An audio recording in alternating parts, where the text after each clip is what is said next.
Hey guys, we're going to pick up right where we left off with the associative property. Associative property is talking about changing the groups of the numbers involved, okay, and how that will not change the answer. So for the associative property of addition, after you write that down, we're going to add changing the group of the addends does not change the sum. And then similarly, for the associative property of multiplication, changing the grouping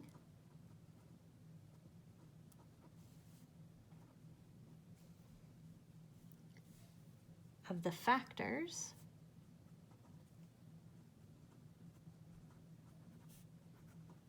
does not change the product. And if we try to come up with some examples to show us what this means, let's say we have 9 plus 5 plus 4. Well, now that will be equal to, if I change the groups, I change them, I show the change by using parentheses, right? So in an addition only problem, if I add 9 plus 5 first and then add 4, the answer will be 18. If I add in parentheses first 5 plus 4, I will get 9. And if I add 9 plus 9, I also get 18. So the sum doesn't matter. But this is changing the groups, okay?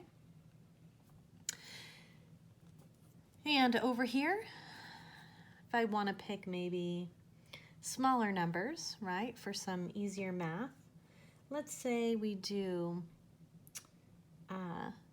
3 times 4 in our parentheses first times 2. Then if I change the groups and say 3 times, and then this time in parentheses put 4 times 2, I can check to see if the grouping changed our answer by doing the problem. So parentheses first, 3 times 4, well, that's 12. And 12 times 2 is 24. On the right side, if I do the parentheses first, I do 2 times 4 and I get 8. And 8 times 3 is 24. So the answer is still the same. The last property that we have for addition and multiplication is the identity property. And when we're talking about associative, just going to go ahead and underline those. The identity property, when we're talking about addition, is the sum of 0 and any number, because it doesn't change the identity, right? So if we have like 0 plus 37, we get 37. The 0 doesn't change, okay? It doesn't change it. It doesn't change the identity. The number stays the same. It's still worth the same value. So when we're thinking about multiplication, what number, when we're multiplying, is similar to the 0? It doesn't change the answer. What can we multiply times 37 and get an answer of 37? Do you remember? I hope you do. It's 1. So for the identity property, it's the product of 1 and any number. Okay? So once you've completed these notes,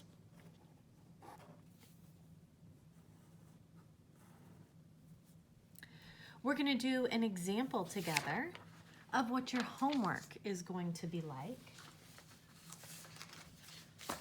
Just one example. We're going to ease into it a little bit. I'll give you a chance to write these in your notes.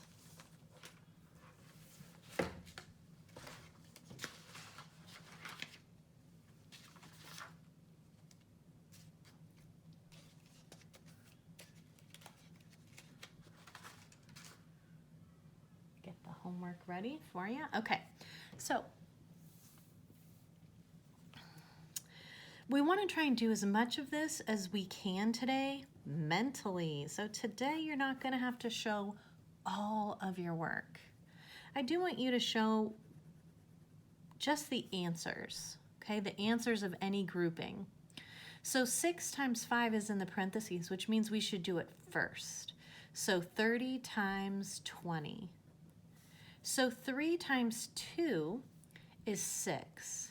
And I know when we have zeros in the problem, 20 times 3 would be 60.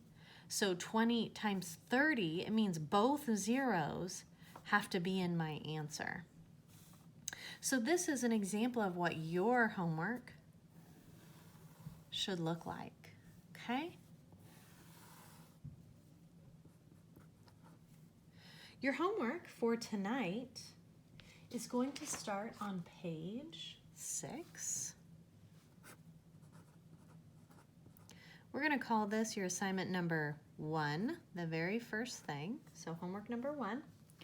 On page 6, I'd like you to try the problems 8 through 16. Oops. 8 through 16, even only. Tomorrow we'll go over these answers. And if you have any questions, you can find me on office hours. Okay? All right. Thanks, you guys. Good luck.